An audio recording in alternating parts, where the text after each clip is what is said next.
Mic check. 1 2 1 2. Mic check. How's our sound?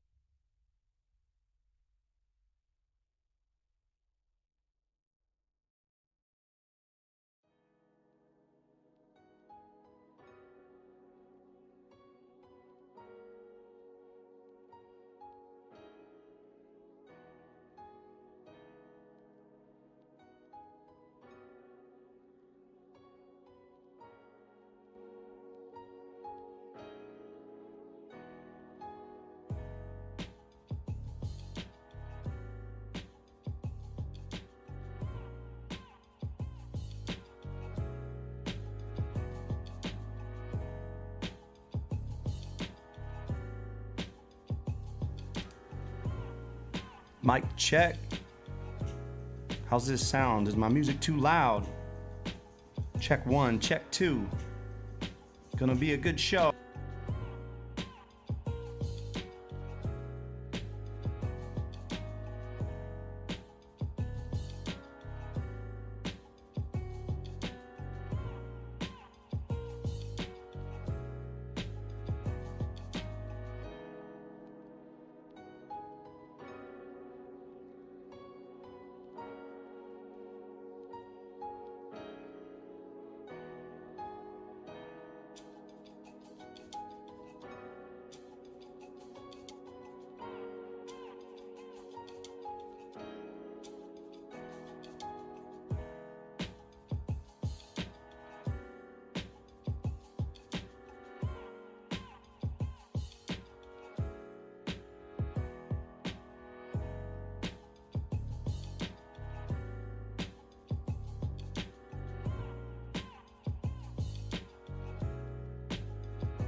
Hi, Coach.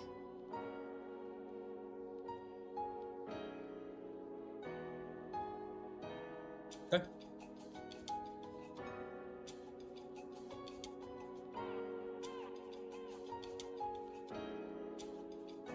There you go.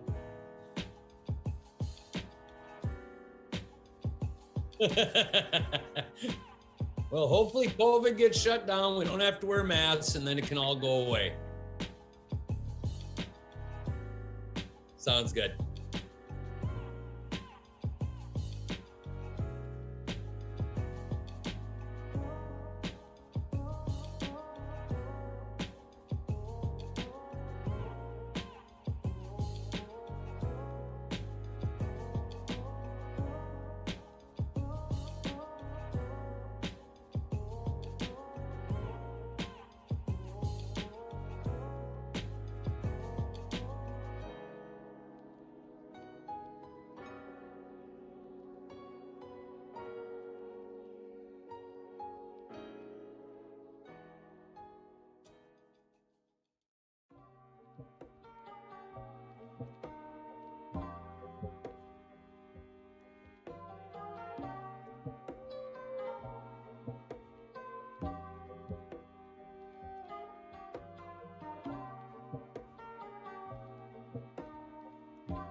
Okay.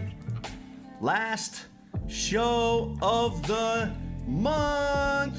Right now, baby, the end of March, Thursday, and it is the last show of the month. And it's Thursday night. I love Thursday nights. They kick off my weekend.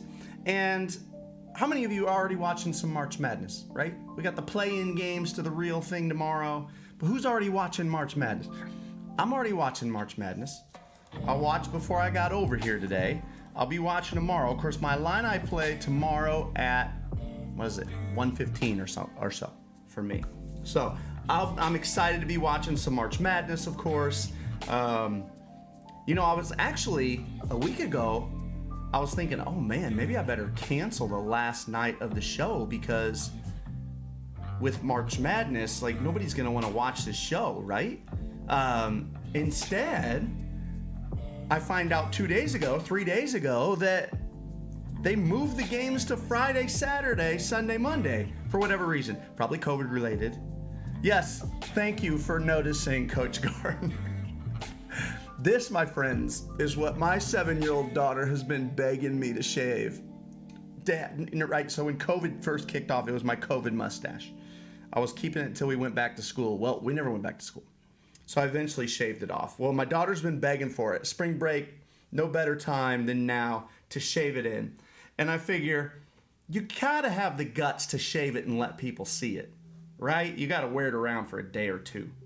I always keep forgetting to fix the sound on my, there's like a half a second delay of my audio. But anyway, welcome, Coach Gardner. Thank you for being here. My wife and I were picking out a great place to stay in Salt Lake City just today. I'm going to Salt Lake City in April for the online clinic. Also in April, earlier April, heading to Warsaw, Indiana, a triple option team there. Michael Curtis, son of Bart Curtis, who's like Hall of Fame Indiana coach, who's the head coach there.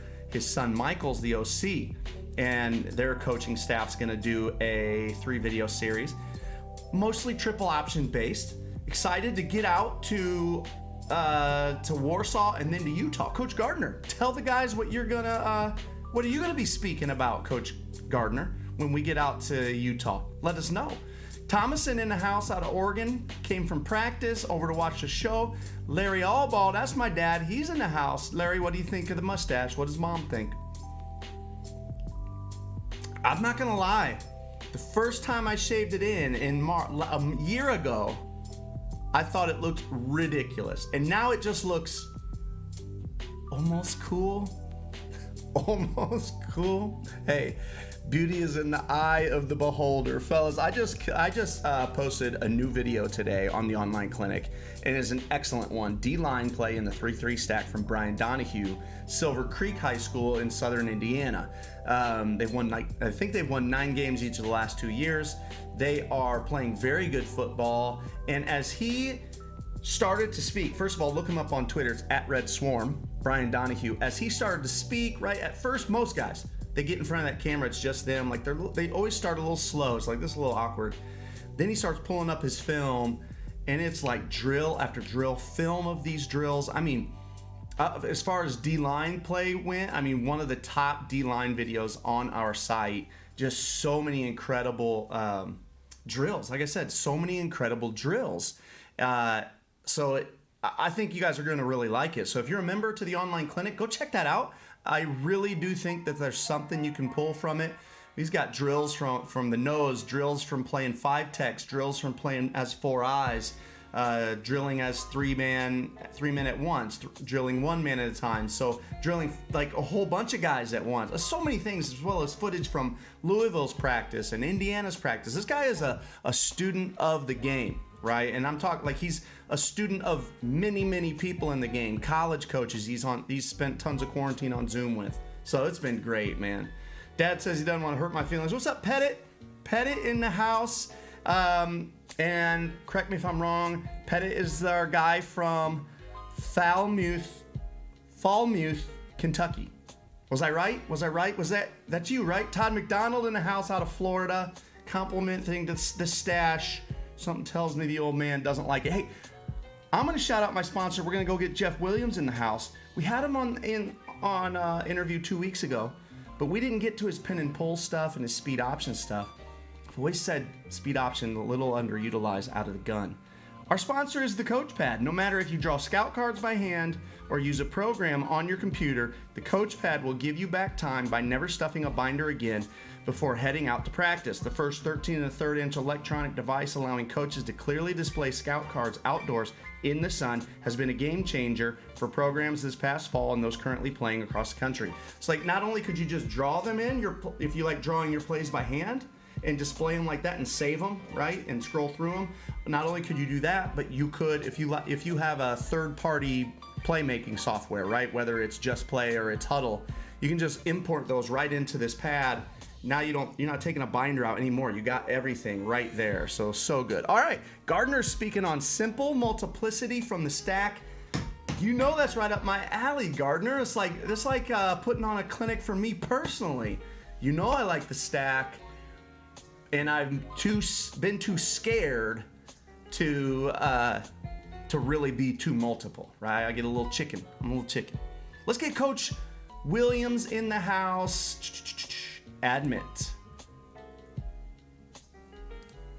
Here he is. Hide my self view, Coach. I gotta go click this. Now everybody can see you. How are you, Coach Williams? Doing very well, Nate. How about yourself?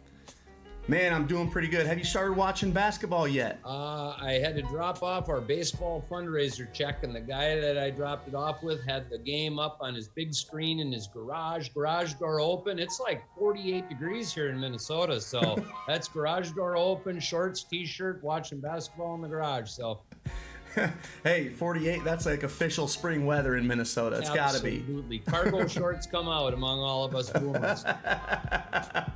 I'll tell you what, I'm excited for it. Coach, who's your team to win it?